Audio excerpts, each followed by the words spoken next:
DNS server देख रहे थे हम लोग, जिसमें कैशिंग ओनली नेम सर्वर देख लिया हमने, मास्टर और स्लेव सर्वर बना के भी देख लिया फॉर फॉरवर्ड लुकअप जोन और रिवर्स लुकअप जोन। ठीक है, इसमें क्लाइंट साइड कुछ यूटिलिटीज हैं नेम रेजोल्यूशन की। एनएस लुकअप जैसे आपने देखा नाम रिजॉल्व कराने के लिए हम यूज कर सकते हैं, वैसे एक डिग है कमांड और एक होस्ट कमांड है, तो उसके कुछ एग्जांपल्स देख लो। एनएस लुकअप जब हम चलाते हैं तो एनएस लुकअप के आगे अगर आप नाम लिखेंगे, जैसे हमने लिखा से server9.abc.com, तो ये क्वेरी करता है आपके प्रेफर्ड डीएनएस सर्वर को। जब आप आईपी कॉन्फ़िगरेशन यहाँ पे करते हो नेटवर्क सेटिंग्स में,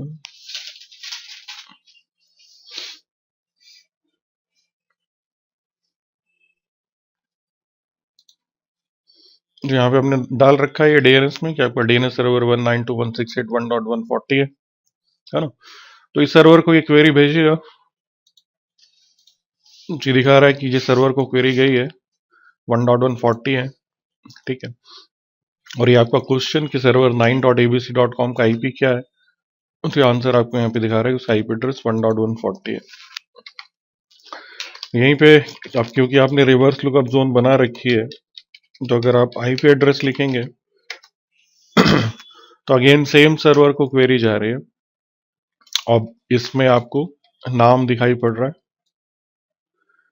कि जो आईपी एड्रेस आपने क्वेरी किया था उसका नाम server9.abc.com है, ठीक है।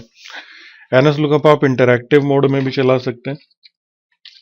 अगर आपको बाकी रिकॉर्ड्स देखने हैं तो यहाँ से नहीं दिखेंगे, यहाँ एक रिकॉर्ड देख लो। इसमें एनएस लुकअप में अगर आपको एलियास लिखते हैं, जैसे हमने लिखा www.abc.com, तो इसमें आपको दोनों चीजें दिखाता है कि www.abc.com ये कैनोनिकल नेम या एलियास है इसका server9.abc.com है ना, इसके लिए हमने ये नाम कॉन्फ़िगर किया है। और नीचे आपको दिखा रहा है कि इस नाम का आईपी एड्रेस जो है वो 1.140 है, ठीक है। तो एलियास रिकॉर्ड्स आपको इस तरीके से दिख जाएंगे कैनोनिकल नेम वाले। देन अगर आपको start of authority record, mail exchanger record या एनएस रिकॉर्ड्स देखने हो तो यहाँ से नहीं दिखेंगे, उसके लिए एनएस लुकअप लिख के एंटर कर दीजिए, तो आपको एनएस लुकअप का प्रॉम्प्ट मिल जाएगा यहाँ पे। देन आपको जिस तरीके का रिकॉर्ड देखना है, हमने यहाँ से क्या set type is equal to SOA start of authority. Record का टाइप हमने एसओए सेट कर दिया। अब अगर हम डोमेन का नाम लिखें abc.com, तो आपको abc.com का स्टार्ट ऑफ अथॉरिटी रिकॉर्ड दिखा रहा है यहाँ पे। ओरिजिन मतलब आपका प्राइमरी डीएनएस सर्वर कौन सा इस डोमेन में, server9.abc.com। रिस्पॉन्सिबल पर्सन का मेल एड्रेस admin.abc.com, आपकी जोन का serial number, refresh interval seconds में ये 3600 सेकंड्स मतलब 1 घंटे का, रेट्राई इंटरवल 600 सेकंड्स मतलब 5 मिनट का, एक्सपायरी इंटरवल 86,400 सेकंड्स मतलब 1 डे या 24 आवर्स का है, और मिनिमम टीटीएल आपका जो ये मेरे ख्याल से आधे घंटे का था, हाफ एन आवर या ध्यान नहीं है मुझे कितना, 3 घंटा तक कितना रही है, वट जो भी है आप कन्वर्ट करके देख लेना इसको। तो ये आपको स्टार्ट ऑफ अथॉरिटी रिकॉर्ड दिखा रहा है आपका क्या है। अब इसे में अगर हम करें set type is equal to NS,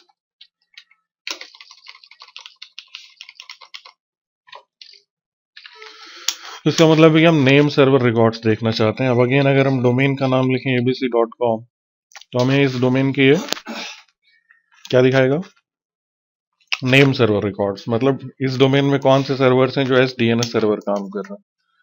तो दिखा रहा है आपको abc.com डोमेन में जो नेम सर्वर है उसका नाम server9.abc.com है। फाइनली अगर आप मेल एक्सचेंजर रिकॉर्ड देखना चाहते हैं तो set type is equal to mx, then domain का नाम abc.com, जो दिखा रहा है आपके डोमेन में abc.com जो मेल सर्वर है वो सर्वर 12.abc.com और इसकी प्रायोरिटी जो है वो 10 है।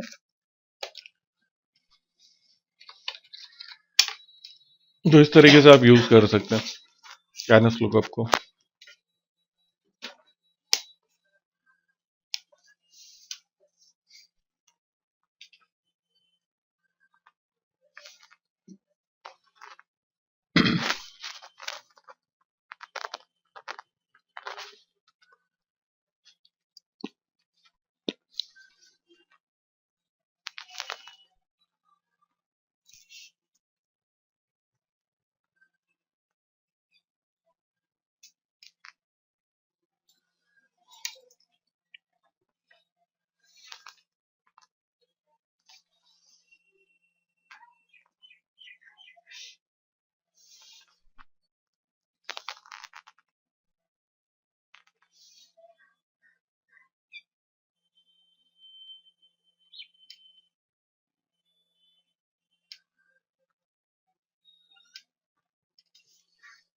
ठीक है,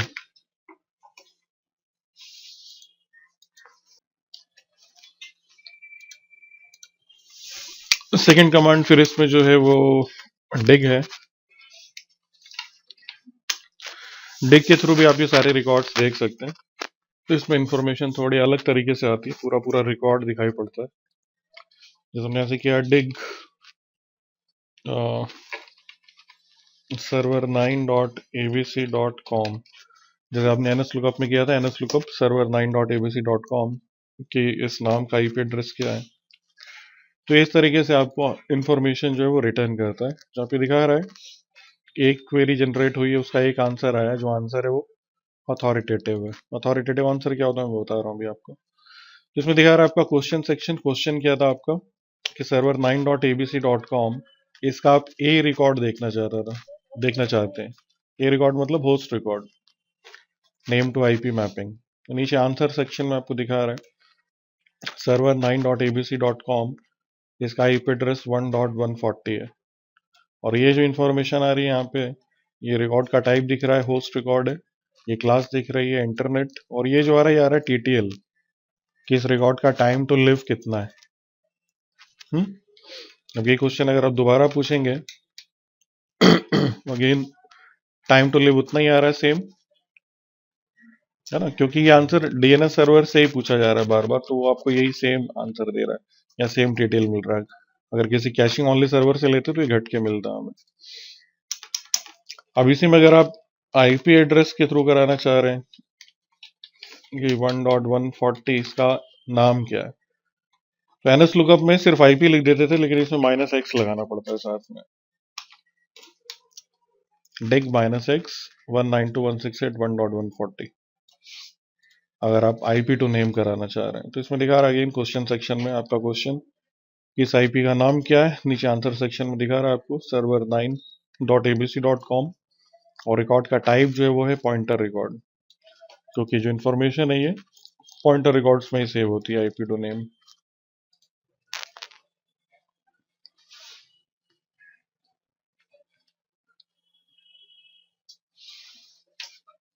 ठीक है, देन बाकी रिकॉर्ड्स देखने हो आपको तो फिर इसको ऐसे करते हैं। इसमें सब कॉन्फ़िगरेशन मोड में आने की जरूरत नहीं है। डिग डोमेन का नाम abc.com, अब इस डोमेन का एसओए रिकॉर्ड देखना तो इसी के आगे आप लिख दीजिए एसओए, है ना। abc.com का एसओए रिकॉर्ड देखो, तो दिखा रहा है आपको यहाँ पे एसओए रिकॉर्ड। डीएनएस सर्वर जो है आपका primary server 9.abc.com, responsible person, then आगे serial number, refresh interval, retry interval, minimum या डिफॉल्ट टीटीएल। ठीक है, नहीं सॉरी ये एक्सपायरी वाला है, एक्सपायरी इंटरवल तो नहीं है, मिनिमम या डिफॉल्ट टीटीएल। ठीक है, एनएस रिकॉर्ड देखना हो तो यहीं पे फिर आप डिग abc.com एनएस, इसमें आपको एनएस रिकॉर्ड दिखा रहा है कि इस डोमेन में जो डीएनएस सर्वर है वो server 9.abc.com है। एमएक्स रिकॉर्ड देखना हो तो एमएक्स, जो मेल सर्वर इस डोमेन में वही है। ठीक है, तो डिग अगर चलाएंगे तो इस तरीके से चलेगा वो, अगर सिर्फ नाम है तो ऐसे, आईपी एड्रेस रिवर्स लुकअप करना है तो ऐसे SO record, NS record, mail exchanger record.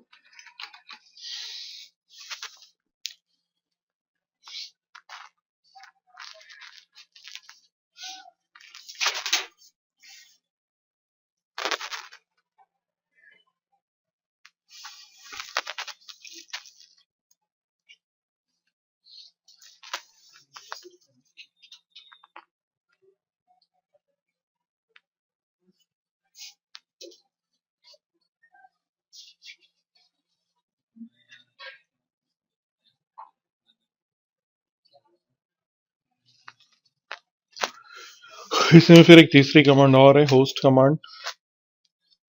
Host command से आप आईपी रिजॉल्व करा सकते हैं। जैसे आपने लिखा से होस्ट server 9.abc.com, तो आपको एक लाइन में इस तरीके से आंसर दे देता है, server 9abc.com has address this, या होस्ट www.abc.com, abc.com या www.abc.com is an alias for server 9.abc.com. server 9.abc.com has address 1.140, तो इसको भी यूज कर सकते हैं। ठीक है, अब इसमें एक दो चीजें हमें और देखनी है। फर्स्ट इज, जब आप एनएस लुकअप कमांड चलाते हैं या इवन डिग कमांड भी चलाते हैं,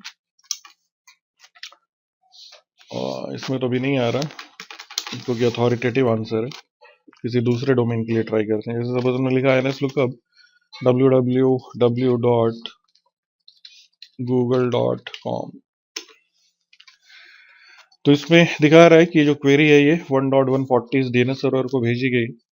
नीचे दिखा भी रहा है आपको कि www.google.com इसका आईपी एड्रेस 216.582.20.4 है। लेकिन इसमें ये लिखा हुआ है साथ में नॉन अथॉरिटेटिव आंसर। इसका क्या मतलब है नॉन अथॉरिटेटिव आंसर का? देखिए, हर डोमेन के लिए कोई ना कोई एक डीएनएस सर्वर जो है वो रिस्पॉन्सिबल होता है या ऑथराइज्ड होता है। जैसे हमने जो डीएनएस सर्वर बनाया है वो हमारे डोमेन के लिए, मतलब abc.com के लिए रिस्पॉन्सिबल है। ऐसे ये जो डोमेन है google.com, इस डोमेन के लिए भी एक डीएनएस सर्वर रिस्पॉन्सिबल होगा, गूगल का अपना डीएनएस सर्वर google.com के लिए, है ना। तो यहाँ पे जो आंसर आपको मिल रहा है, क्या ये गूगल के डीएनएस सर्वर से मिल रहा है? www.google.com का आईपी एड्रेस क्या है ये तो दिख रहा है यहाँ पे, लेकिन ये आंसर आपको किस डीएनएस सर्वर से मिला है? इस डीएनएस सर्वर से। यहाँ पे आ रहा है ना, आपने क्वेरी किसको भेजी थी? 192.168.1.140 को। तो आपको अपने क्वेश्चन का या क्वेरी का जो आंसर मिल रहा है वो इस डीएनएस सर्वर से मिल रहा है। और ये जो डीएनएस सर्वर है, क्या ये गूगल का ऑथराइज्ड डीएनएस सर्वर है? नहीं है, ये तो abc.com का डीएनएस सर्वर है ना। तो इस वजह से ये जो आंसर है ये नॉन अथॉरिटेटिव है। मतलब आप जिस डोमेन के लिए क्वेरी कर रहे हैं, अगर आंसर उस डोमेन के डीएनएस सर्वर से नहीं मिल रहा है, किसी और डीएनएस सर्वर से मिल रहा है, तो आंसर नॉन अथॉरिटेटिव होगा। आंसर अथॉरिटेटिव तब होता है जब वो आंसर आपको उसी डोमेन के डीएनएस सर्वर से मिले जिस डोमेन के लिए आप क्वेरी जनरेट कर रहे हो। वो कैसे मिलेगा? वैसे मिलेगा कि आपको पहले ये पता करना पड़ेगा कि गूगल का डीएनएस सर्वर कौन है। तो आपने किया डिग google.com ns, तो हमें पता चला कि गूगल के डीएनएस सर्वर्स ये हैं ns1.google.com, ns2, ns3, ns4, ये सब है। अब अगर हम ns lookup कमांड यहाँ पे चलाएं, मतलब एक तरीका तो ये है कि जाके आईपी कॉन्फ़िगरेशन में चेंज करें जब हमारा डीएनएस सर्वर जो है वो ns1.google.com है, लेकिन ये नहीं करेंगे हम, क्योंकि ये डीएनएस सर्वर तो सिर्फ गूगल के बारे में बताएगा ना। तो हम ns lookup कमांड में ही अगर हम सिर्फ इतना लिख के एंटर कर देते हैं तो जो क्वेरी है वो हमारे प्रेफर्ड डीएनएस सर्वर को जाती है, जो कि हमने अपने आईपी कॉन्फ़िगरेशन में सेट कर रखा है। लेकिन इसी के आगे अगर हम स्पेस देके किसी डीएनएस सर्वर का आईपी एड्रेस या नाम लिख दें, जैसे हमने लिखा ns1.google.com, तब इसका मतलब है कि ये हमारा जो क्वेश्चन है www.google.com का आईपी एड्रेस क्या है, ये क्वेश्चन इस डीएनएस सर्वर को भेजा जाए, है ना। अब ये क्वेश्चन हमारा 1.140 को नहीं जाएगा, इस डीएनएस सर्वर को जाएगा। तो देखो अब आंसर आया, और इस आंसर में देखो यहाँ पे जो पहले आंसर आया था हमारा, तो इस आंसर के ठीक ऊपर लिखा था ना नॉन अथॉरिटेटिव आंसर, लेकिन अब जो आंसर आ रहा है इसमें ऐसा कुछ नहीं लिखा, सिर्फ आंसर है। मतलब जब आंसर नॉन अथॉरिटेटिव होता है तब तो लिखा होता है कि नॉन अथॉरिटेटिव है, लेकिन अगर अथॉरिटेटिव आंसर मिल रहा है तो यहाँ पे कुछ नहीं लिखा होता। इसका मतलब है कि ये जो आंसर मिल रहा है वो अथॉरिटेटिव आंसर है। और यहाँ पे सर्वर में भी आपको दिखा रहा है कि आपका जो क्वेश्चन है वो ns1.google.com इस सर्वर को भेजा गया। समझ में आ रहा है अथॉरिटेटिव और नॉन अथॉरिटेटिव आंसर्स क्या है। आप जिस डोमेन के लिए क्वेरी कर रहे हैं, अगर उसी डोमेन के डीएनएस सर्वर से आंसर मिल रहा है तो वो अथॉरिटेटिव होगा, अगर किसी दूसरे डीएनएस सर्वर से आंसर मिल रहा है तो वो नॉन अथॉरिटेटिव होगा।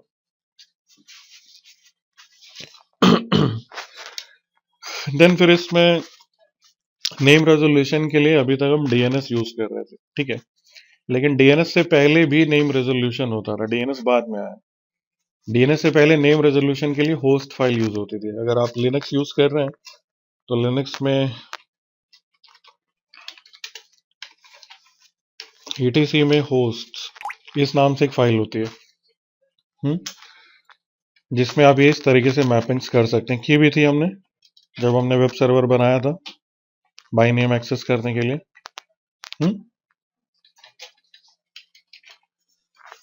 अब इसके साथ क्या प्रॉब्लम है होस्ट फाइल के साथ में, होस्ट फाइल के थ्रू अगर नाम रिजॉल्व हो सकता है तो हम डीएनएस क्यों यूज करते हैं?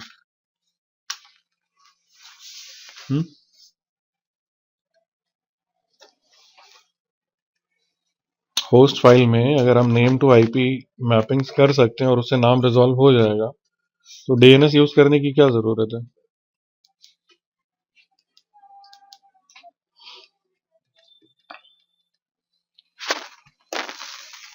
सर होस्ट है सारे पीसी पे कॉन्फ़िगर करना होगा। और डीएनएस में इस सर्वर पे मैं कॉन्फ़िगर कर दिया बस। राइट। डीएनएस जो है वो सेंट्रलाइज्ड है। तो इसमें ये सपोज कि अगर हमारे पास मल्टीपल मशीन्स हैं नेटवर्क पे, ठीक है, और हम इन मशीन्स को नेम टू आईपी रेजोल्यूशन इन पे कराना चाहते हैं, तो हमें जो मैपिंग है वो हम एक सिंगल मैपिंग लिख रहे हैं, ठीक है, लेकिन बहुत सारी होती हैं तो हर मशीन पे करना पड़ेगा। जैसे इंटरनेट पे क्या है, लाखों डोमेन्स हैं, हर डोमेन का अपना आईपी एड्रेस है।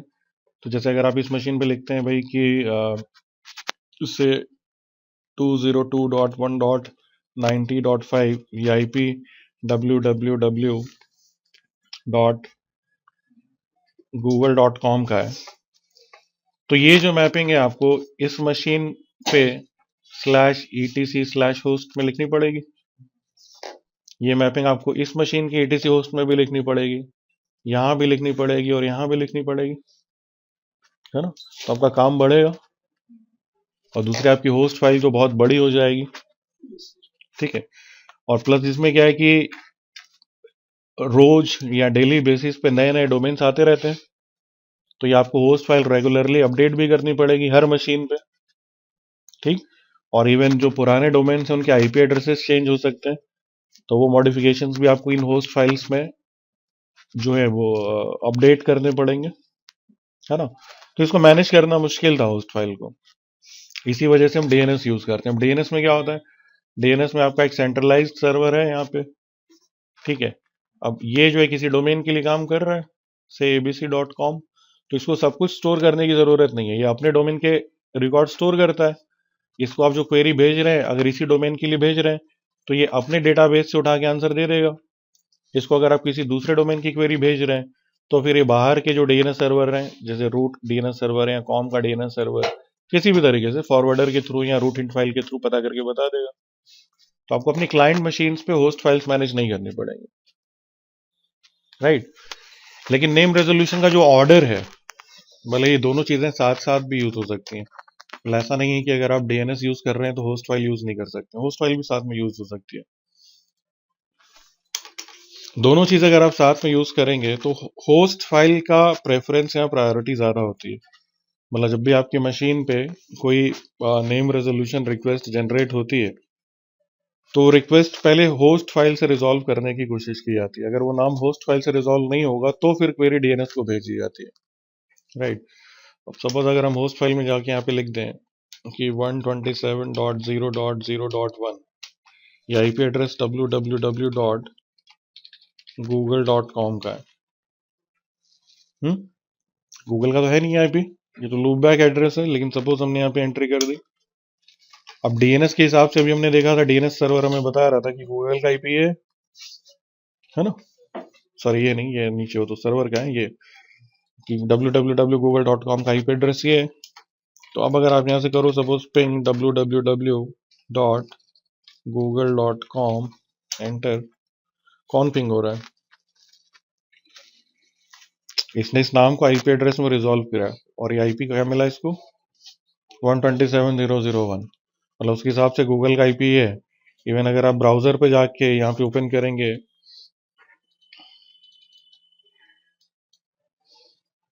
www.google.com,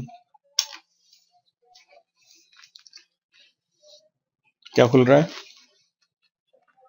local host.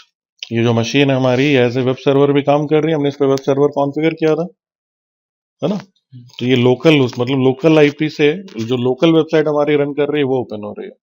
मतलब क्या होगा, इस मशीन पे गूगल नहीं खुलेगा, क्योंकि गूगल का जो नाम है इसको आप एक गलत आईपी एड्रेस में रिजॉल्व करा रहे हैं, है ना। बात समझ में आ गई कि प्रायोरिटी जो है वो होस्ट फाइल की ज्यादा है। अगर एक ही नाम होस्ट फाइल में भी है और डीएनएस के थ्रू भी रिजॉल्व हो सकता है, तो होस्ट फाइल में जो आपने एंट्री की है वही यूज होगा।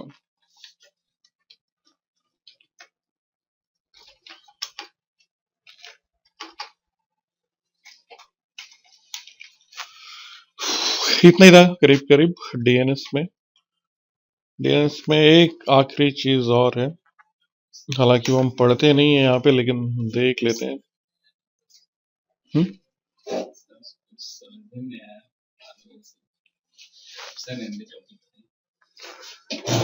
डीएनएस थोड़ा कॉम्प्लेक्स है लेकिन इंटरेस्टिंग भी है, अब पढ़ोगे तो सब समझ में आएगा।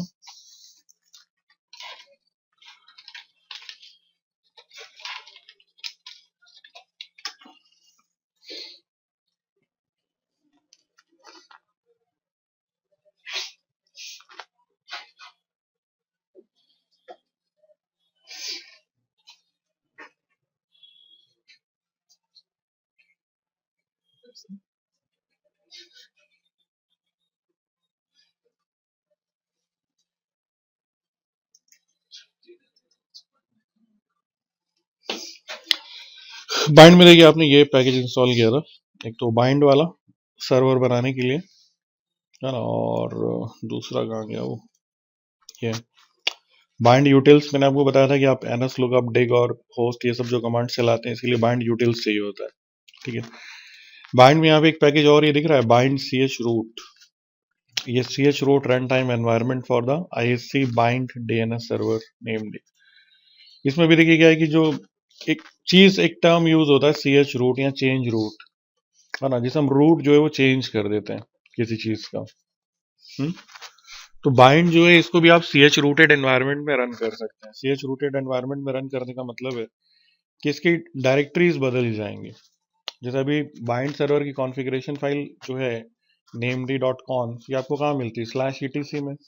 इसकी जो डेटा डायरेक्टरी वो कहाँ है? /var named में। सी एच रूटेड एनवायरमेंट में हम रन करेंगे तो इसकी जो डिफॉल्ट डेटा डायरेक्टरी है वही इसकी रूट डायरेक्टरी बन जाती है, मतलब ईटीसी उसके अंदर मिलने लगेगा। तो सिक्योरिटी रीजन से जो बाइंड सर्वर है इसको सी एच रूटेड एनवायरमेंट में भी रन करते हैं, ठीक है। सी एच रूटेड एनवायरमेंट में अगर रन करना हो तो कैसे करेंगे, इसकी सर्विस बंद कर देते हैं पहले।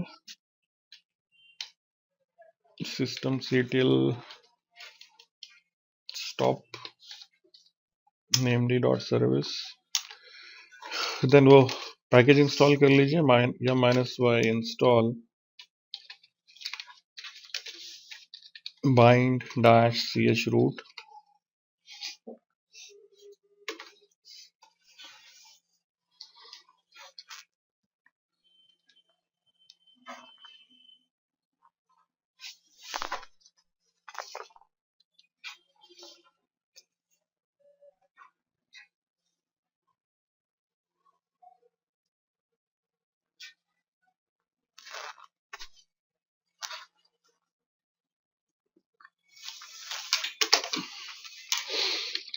अब इसमें अगर हम यहाँ पे देखें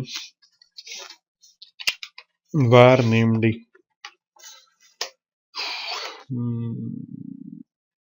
यहाँ आगे इसमें एक नई डायरेक्टरी दिख रही है ch root, पहले नहीं थी है। पहले यहाँ पे डायनामिक नाम से डायरेक्टरी थी, डेटा नाम से डायरेक्टरी थी और स्लेव्स नाम से डायरेक्टरी थी, है ना। तो var named और ये जो नई डायरेक्टरी बनी है ch root, अब ch root वाली डायरेक्टरी देखिए तो इसके अंदर आपको मिल रहा है etc var, है ना। मतलब अब आपकी जो कॉन्फ़िगरेशन फाइल होगी that will be var named ch root etc named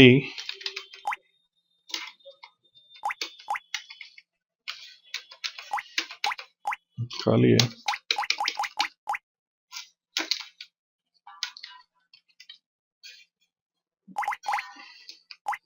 शायद स्क्रिप्ट एक रन करनी पड़ेगी, देख लेते हैं।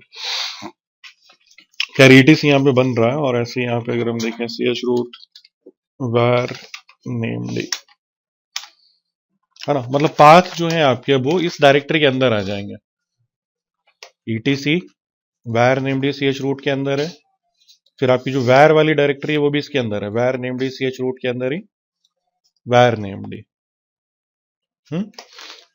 ओके।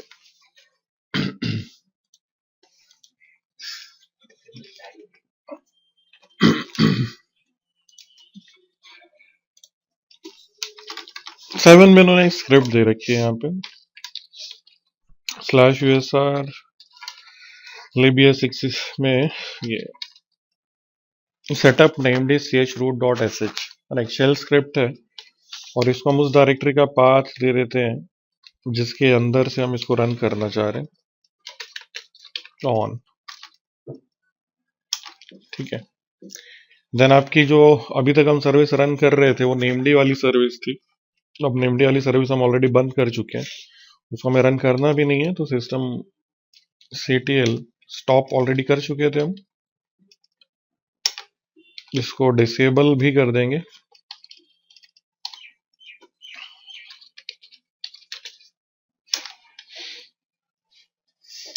ताकि बूट टाइम पे ऑटोमेटिकली स्टार्ट ना हो। अब जो सर्विस हमें रन करनी है that service is named dash ch root, और ये वाली सर्विस हम इनेबल भी करेंगे, मतलब सर्विस चेंज हो जाएगी जब आप ch rooted एनवायरनमेंट में रन करेंगे तो।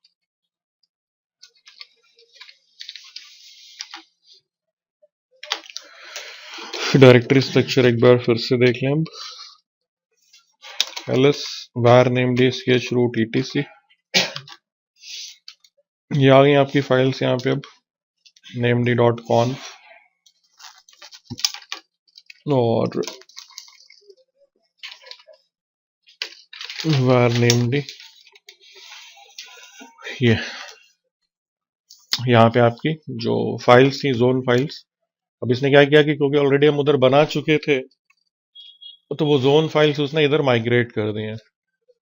पहले var named में पड़ी थी ना ये, अब var named ch root var named में हमारी जोन फाइल्स इस तरफ आ गई, ठीक है। कॉन्फ़िगरेशन फाइल भी एक बार देख लें, /var named etc sorry ch root etc named.conf, configuration file भी मूव हो गई इधर चेंजेस के साथ जो हमने किए थे, फॉरवर्डर, जोन्स की डेफिनेशन सब कुछ है। एक आध नाम रिजॉल्व करके देख लीजिए, lookup server9.abc.com, ठीक है, रिजॉल्व भी कर रहा है, ठीक है। तो पैकेज इंस्टॉल करना है आपको, मतलब ओरिजिनल सर्विस बंद कर दीजिए नेमड वाली, bind ch root package install कर लीजिए, देन ये स्क्रिप्ट रन कर लीजिए usr libxcc में setup named ch root dot sh, इसको ये पैरामीटर पास कर दीजिए var named ch root किस डायरेक्टरी में ch रूट करना है। ऑन सर्विस नेमडी ऑलरेडी बंद कर चुके थे, डिसेबल भी कर दी। फिर ये ch रूट वाली सर्विस हमने स्टार्ट की, नेमडी डैश ch रूट, और इसी को हमने इनेबल भी कर लिया। तो आपका उधर वाला पूरा कॉन्फ़िगरेशन इस तरफ माइग्रेट हो जाएगा। और अगर फ्रेश कर रहे हैं, है ना, मतलब आपने अगर पहले वो सब नहीं किया है तो फिर इधर यहाँ पे क्रिएट करिए, यहाँ वाली namd.conf में कॉन्फ़िगरेशन करिए, और यहाँ वाली जो आपकी var namd डायरेक्टरी है इसमें अपनी जोन फाइल्स क्रिएट करिए।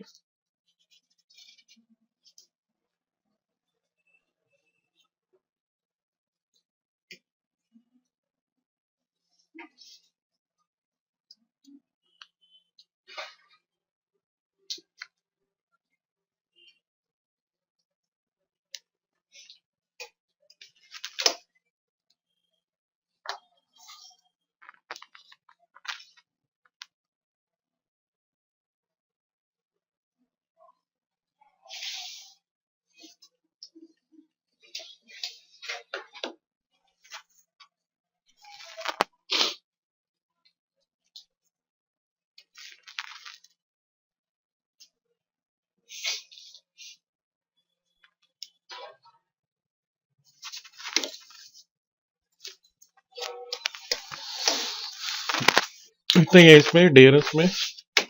नेक्स्ट टॉपिक फिर कल शुरू करेंगे, जो भी करेंगे।